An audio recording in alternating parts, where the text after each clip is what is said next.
So here's the latest project.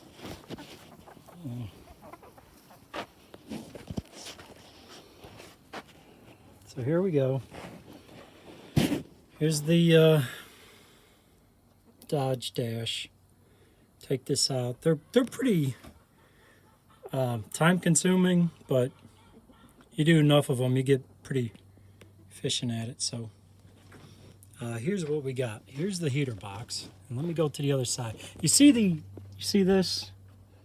It's supposed to be nice spongy material. This one is gone.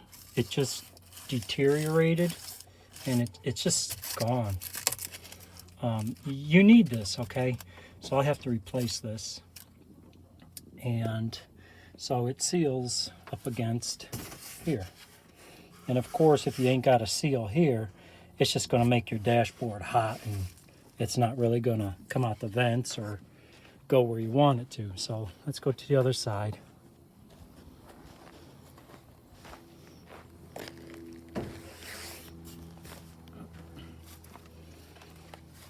This weather strip right here, this is gone.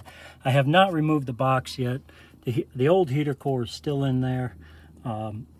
So, and you can tell because it's still dirty. I'll wash all this before I put it back in. But I got to find some weather strip for that. So, yeah, it actually directs the air up or recirculates or fresh air. You know, that's got to be sealed. So, all right, that's where I'm at. Just waiting on parts now.